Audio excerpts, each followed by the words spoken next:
गुजरात के मुख्यमंत्री श्री भूपेंद्र भाई पटेल, मध्य प्रदेश के मुख्यमंत्री श्रीमान शिवराज सिंह जी चौहान, मंत्री परिषद के मेरे सहयोगी श्री फग्गन सिंह कुलस्ते जी, श्री अर्जुन मेघवाल जी,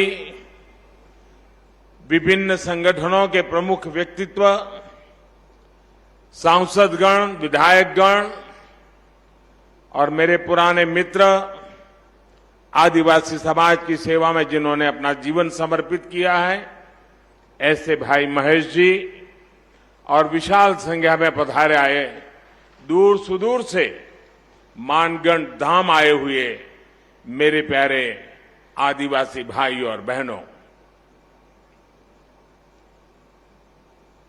मेरे लिए खुशी की बात है कि मुझे आज फिर एक बार मानगढ़ की इस पवित्र धरती पर आकर के सर झुकाने का अवसर मिला है।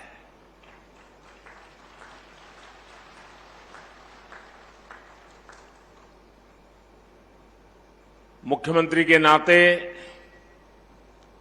अशोक जी और हम साथ साथ काम करते रहे और अशोक जी हमारी जो मुख्यमंत्रियों की जमात थी उसमें सबसे सीनियर थे, सबसे सीनियर मुख्यमंत्रियों में है। और अभी भी हम जो मंच पे बैठे हैं उसमें भी अशोक जी सीनियर मुख्यमंत्रियों में से एक है। तो उनका यहां आना, इस कार्यक्रम में उपस्थित रहना, साथियों, आजादी के अमृत महोत्सव में हम सभी का मानगढ़ धाम आना, ये हम सबके लिए प्रेरक है, हमारे लिए सुखद है। मानगढ़ धाम जनजातीय वीर वीरांगनाओं के तप, त्याग, तपस्या और देशभक्ति का प्रतिबिंब है। ये राजस्थान, गुजरात, मध्य प्रदेश और महाराष्ट्र के लोगों की साझी विरासत है। परसों यानी 30 अक्टूबर को गोविंद गुरु जी की पुण्यतिथि थी। मैं सभी देशवासियों की तरफ से गोविंद गुरु जी को पुनः श्रद्धांजलि अर्पित करता हूं। मैं गोविंद गुरु जी की तप तपस्या, उनके विचारों और आदर्शों को प्रणाम करता हूं।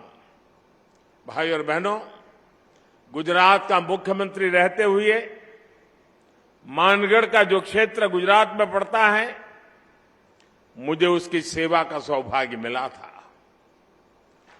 उसी क्षेत्र में गोविंद गुरु ने अपने जीवन के अंतिम वर्ष भी बिताए थे। उनकी ऊर्जा, उनकी शिक्षाएं आज भी इस मिट्टी में महसूस की जा रही हैं। मैं विशेष रूप से हमारे कटारा कनकमल जी का और यहां के समाज का भी आज सर झुका करके नमन करना चाहता हूं। जब मैं पहले आता था, एक पूरा वीरान क्षेत्र था और मैंने आग्रह किया था वन महोत्सव के द्वारा। आज मुझे इतना संतोष हुआ, चारों तरफ मुझे हरियाली नजर आ रही है। आपने पूरे श्रद्धाभाव से वन विकास के लिए जो काम किया है, इस क्षेत्र को जिस प्रकार से हरा भरा बना दिया है, मैं इसके लिए यहां के सभी साथियों का हृदय से आज मैं अभिनंदन करता हूं। साथियों, उस क्षेत्र में जब विकास हुआ,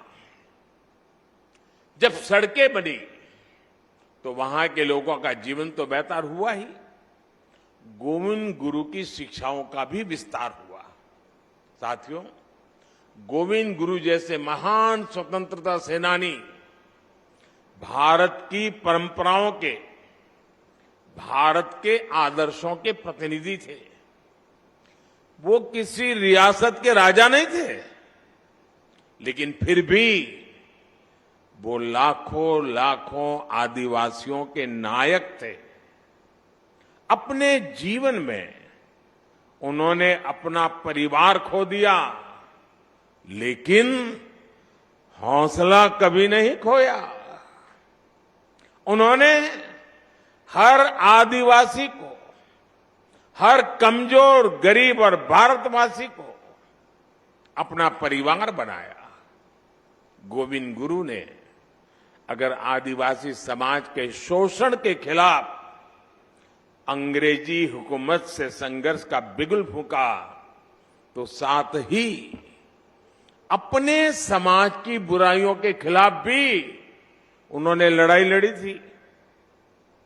वो एक समाज सुधारक भी थे, वो एक आध्यात्मिक गुरु भी थे, वो एक संत भी थे, वो एक लोक नेता भी थे।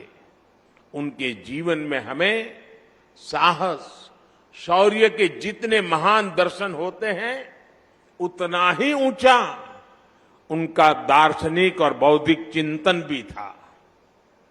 गोविंद गुरु का वो चिंतन, वो बोध आज भी उनकी धुनी के रूप में मानगढ़ धाम में अखंड रूप से प्रदीप्त हो रहा है। और उनकी संप सभा, देखिए शब्द भी कितना मार्मिक है। संप सभा, समाज के हर तबके में संप भाव पैदा हो, इसलिए उन्होंने संप सभा के आदर्श आज भी एकजुटता, प्रेम और भाईचारा की प्रेरणा दे रहे हैं।